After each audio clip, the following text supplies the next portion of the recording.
It was the night his supporters waited 9 long months for. Barack Obama returned to the fray on Thursday with a fervent denunciation of Donald Trump in all but name, condemning the politics of division and rekindling the politics of hope.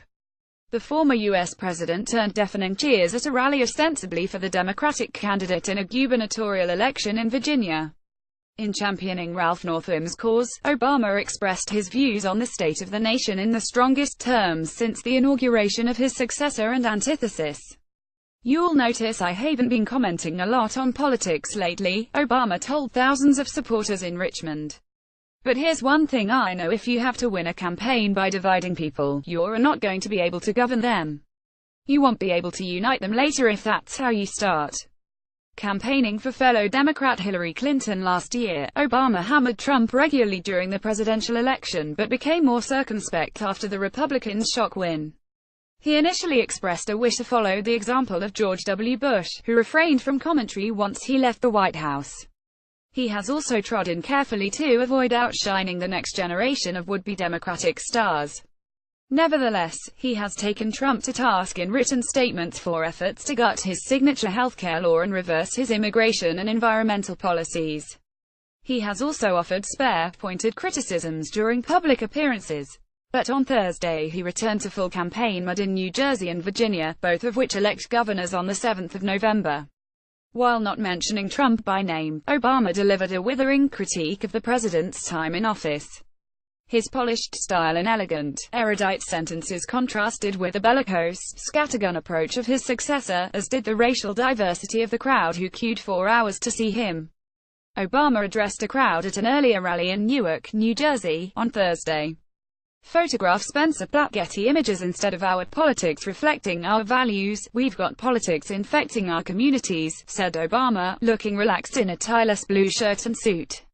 Instead of looking for ways to work together to get things done in a practical way, we've got folks who are deliberately trying to make folks angry, to demonize people who have different ideas, to get the base all riled up because it provides a short-term, tactical advantage. He continued, the question now, at a time when our politics seem so divided and so angry and so nasty, is whether we can recapture that spirit, whether we support and embrace somebody who wants to bring people together, Obama said. Yes, we can. The crowd erupted in chants of the winning 2008 slogan, Yes, we can. Virginia became a battleground this summer when white supremacists marched in Charlottesville and a civil rights activist was killed.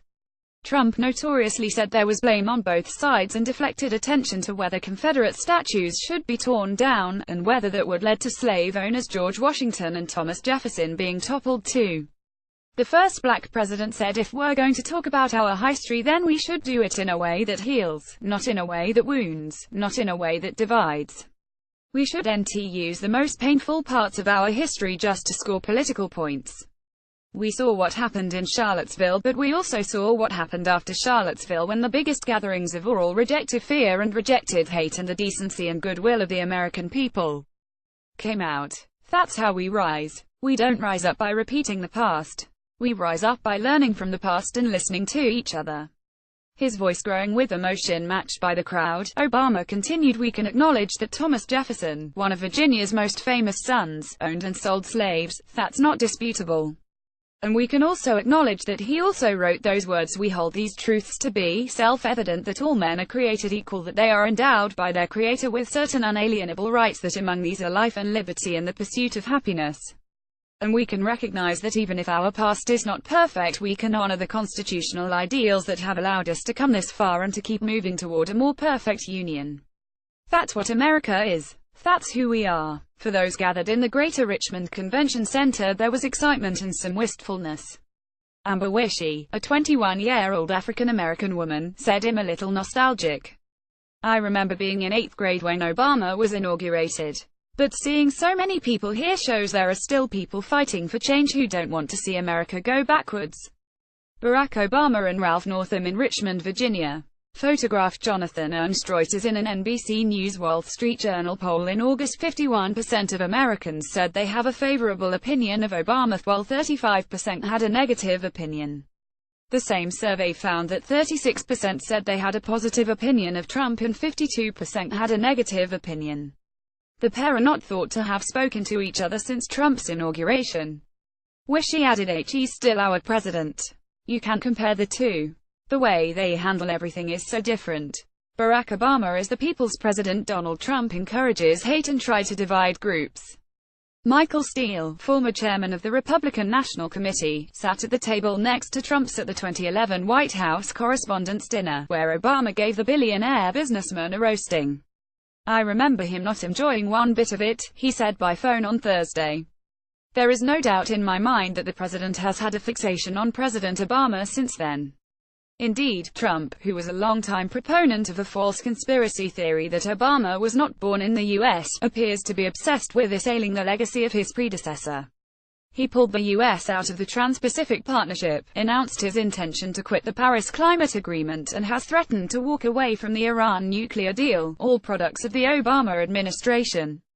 He has also tried to torpedo the Affordable Care Act, known as Obamacare, turning to executive orders after deadlock in the Republican-controlled Congress. And this week Trump made one of his most personal attacks yet, claiming that his predecessor did not regularly call families of military service personnel killed in combat, a charge that provoked a furious backlash from former administration officials. Asked to compare the 44th and 45th presidents, Steele said Obama is more cerebral, Trump is more visceral and emotional. If Obama was upset by things, he generally kept it to himself. With Trump, every little slight is played over and over on a 100-feet screen. They are very different men in how they interact with people and how they deal with problems. Trump creates more problems than most presidents do.